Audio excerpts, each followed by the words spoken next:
Welcome to Pawan Medical Info. Today we'll be discussing about introduction of pathology, definition, and the main branches of medical pathology. And at last we'll in detail discuss about etiology of the disease in common. So the word pathology can be divided into two words, that is pathos and logos. Pathos means it is suffering and logos means it is study. Studying about the suffering in body, that is about the disease, it is known as pathology. It can be studied in different levels like cellular level, tissue level, organ level, and even to the system level. In depth, it can be studied in different modalities like morphological, microbiological, and immunological levels. So the definition goes like this. Pathology is scientific study of structure and function of the body in different forms, that is from the molecular level to the effect to the individual. The branch of medical science that studies the origin, nature, and course of disease. The scientific study of the nature of the disease, that is its cause, its process, development, and its consequences. These 2 points are very important. And ultimately, the goal of the pathology is identification of the cause of the disease and fundamental objective leading to successful therapy and to a disease prevention.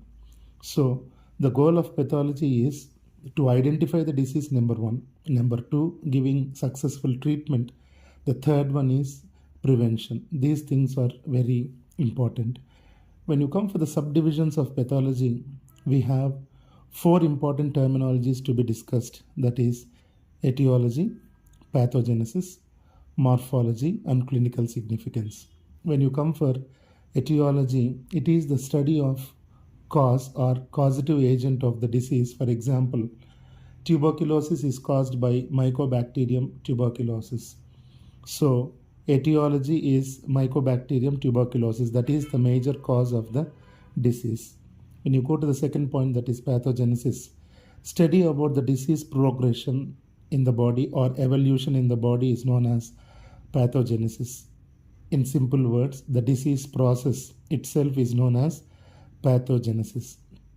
Morphology, when you go, the study of structural changes in the disease can be studied in gross appearance and even in microscopic. So the structural changes, what you see with the naked eye, will be considered as gross appearance, and what you will be observing under microscope is known as microscopically. The last important point, that is clinical significance, study of how the clinical features are related to the changes. It means what are the signs and symptoms which are presented by the patient in front of a doctor itself is known as clinical significance. Now coming to the main branches of medical pathology, which can be categorized into 2.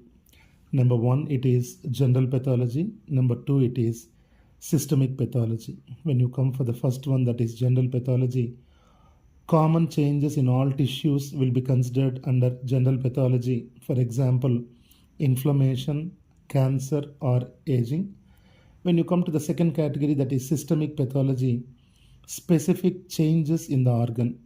Any disease is there in the body, what are the specific changes in the organ? For example, goiter regarding the thyroid gland, pneumonia, which is a lung infection, tuberculosis, which is a lung infection, and last is breast cancer. This is about the introduction, the definition, different subdivisions, and the main branches of medical pathology. Now we'll be discussing about the etiology of diseases in common.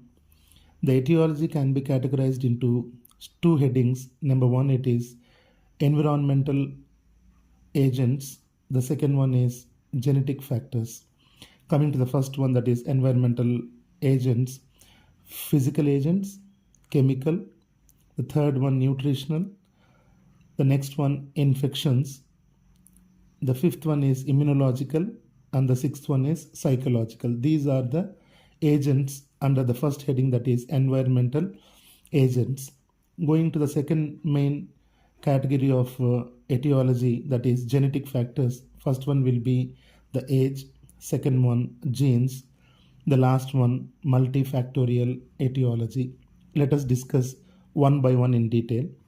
The first one is physical factors, where extreme cold or extreme heat, including any trauma or accident, will come to the first list, that is physical agents.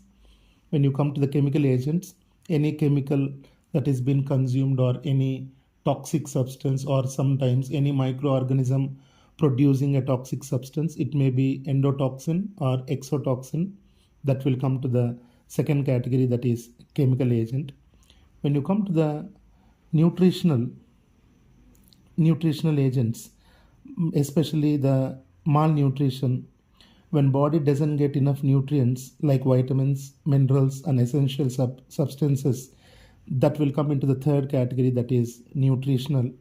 There will be some diseases listed under this, that is kwashiorkor disease, beriberi, pellagra, scurvy and rickets, which will come to the third agent, that is nutritional, which will be malnutrition. When you come to the fourth one, infectious, the subject pathology contains bacterial diseases, viral, parasitic and all fungal infections. All the categories will come into the fourth one, that is infectious. When you come for immunological, any disease condition that is related to the immune system will be under this heading. For example, any allergy, that is hypersensitivity with immunoglobulin E, or asthma, which is a immunity mediated disease, or any autoimmune disease, cancer, immunodeficient condition like very young or in very older people. These all things will be under heading, that is immunological. When you go for the last heading in environmental agents, that is psychological, the study of origin of mental disorder and behavior will come under this heading, that is psychological etiology. That is, the behavior and disorder will be under this heading. So these are the list of things which we have discussed under environmental agents: physical, chemical, nutritional, infectious, immunological and psychological. So now we are going into the second category of etiology of diseases, that is age, genes and multifactorial etiology. Coming for the first one, that is age, extreme old age or very younger people. In these people, usually immunity will be low, or sometimes there will be some genetic disorders. That is the study of how gene contributes to a disease in some health conditions, where age will be taken as consideration. All gene abnormalities will be considered here, including family history is very, very important. All autosomal dominant conditions, where two examples can be taken: ovarian cancer and hereditary breast. These are the things which can be taken into age and genetic factors both together. And coming to the last one, multifactorial etiology, these are conditions known as complex or polygenic traits. When a disease is being caused by many factors, it is known as multifactorial etiology. Multi means many, especially all the gene disorders, any health condition and environmental factors can be considered here. And the birth factors like neural defect and tube defect also can be considered. And those multifactorial conditions like breast cancer, ovarian cancer, prostate cancer, high blood pressure, diabetes and Alzheimer's disease, these all conditions can be taken as multifactorial conditions by which the etiology of the diseases are being finished. Thank you.